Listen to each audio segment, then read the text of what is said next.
Hari Sabtu, saatnya Sound Bites of the Week. Nah, kami sudah merangkum beberapa pernyataan para newsmaker pada pekan ini yang menarik. Nah, kita mulai dari polemik Ponpes Al Zaitun. Akhirnya, pemerintah menegaskan bahwa Pondok Pesantren Al Zaitun yang acap kali menjadi buah pembicaraan masyarakat Indonesia karena beragam kontroversinya, mulai dari dugaan penyimpangan penafsiran cara beribadah yang kemudian video-videonya ini viral di media sosial, kemudian kasus pidana pemiliknya Panji Gumilang yang hingga saat ini kasusnya masih bergulir di kepolisian, sudah diputuskan, ditegaskan oleh Menko Polhukam Mahfud MD bahwa tidak akan ditutup. Kita akan lihat Mahfud MD ngomong apa ya. Al Zaitun itu satu lembaga pendidikan yang menurut kami produknya sangat bagus. Anaknya pinter-pinter gitu ya. Sehingga kita akan selamatkan itu. Cuma bagaimana menyelamatkan itu nunggu posisi hukum dulu terhadap Panji Gumilang. Yang jelas pemerintah berketetapan tidak akan menutup lembaga pendidikan apapun. Akan kita terus bina, akan kita kembangkan sesuai dengan hak konstitusional. Diberikan hak kepada murid dan wali murid, santri dan wali santri di situ untuk tetap memilih lembaga pendidikannya, tapi materinya kita kontrol, kita awasi. Memang sih kalau ditutup, lalu gimana nasib 5.000 lebih santri Al Zaitun? Gimana pun apapun masalah yang sedang berlangsung pada pemiliknya Panji Gumilang, namun anak-anak ini mereka berhak terus untuk mendapatkan pendidikan yang layak. Tugas pemerintah lah dan juga berbagai instansi yang terkait untuk meluruskan jika ada yang dinilai menyimpang. Nah, selanjutnya nih kita akan berbicara tentang data kita yang lagi-lagi katanya bocor. Jadi ada pendiri Ethical Hacker Indonesia, Teguh Aprianto, yang bilang bahwa ada 337 juta data di Dukcapil bocor. Nah, tapi Menkominfo kita yang baru Budi Aristiadi justru heran, itu data siapa aja? Wong penduduk Indonesia totalnya 273 juta. Masa bisa ada 337 juta data Dukcapil? Kelebihannya dari mana? Kita dengar yuk. Dukcapil itu kan ngeluarin NIK.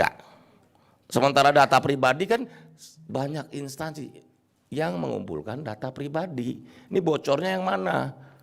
Kalau bocor bilang 330 juta, lah NIK kita paling 200 juta. Maksud bocor 330 juta? Penduduk kita 277 juta. Berarti kan ada 277 juta NIK. Kok bocor 330? Emang ada hantunya kita punya NIK gitu loh. Aduh, ngomong-ngomong hantu, emang si Indonesia kita itu punya banyak hantu ya. Tapi masa mereka daftar KTP juga ke Dukcapil, punya NIK juga, hantu-hantu kita tambah serem, ya nggak sih? Nah, hantu itu kan emang diciptakan Tuhan sebagai penggoda. Tapi kita nggak ngomongin hantu nih, karena yang jago menggoda itu bukan hanya hantu, tapi kita-kita nih, manusia. Apalagi kalau lagi tahun politik, tapi koalisinya masih cair kayak sekarang ini. Contohnya yang menggoda, ada Sekjen Gerindra Ahmad Muzani yang bilang menghormati keputusan Demokrat, jadi nggak mau menggoda agar Demokrat mengubah keputusannya. Pas di akhir-akhir malah bikin pantun yang isinya goda-goda. Apa ya godaannya ya? Semua adalah teman-teman lama kami, ada bahkan yang teman sejak SMA, ada bahkan semuanya, karena itu kami merasa perjuangan Demokrat sama dengan perjuangan Partai Gerindra. Kami hanya nitip satu pantun saja tadi sama Mas Rifki. Pergi ke pasar membeli alpukat.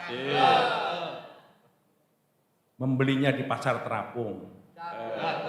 Pak Prabowo akan tambah kuat jika Partai Demokrat makin tambah bergabung.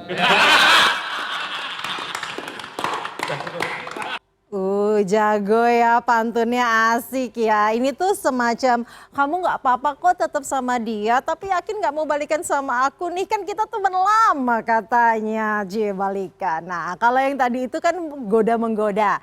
Kalau yang ini maksudnya nyindir nggak ya? Soalnya kata Gubernur Jawa Tengah yang juga bakal capres dari Partai Banteng PDIP Ganjar Pranowo, kalau jadi orang tuh ojo abu-abu yang jelas-jelas aja hitam atau putih, mesti tegak lurus ojo belok-belok ngono. Kita lihat ya. Kenapa hitam putih? Saya sampaikan bahwa saya bukan orang abu-abu.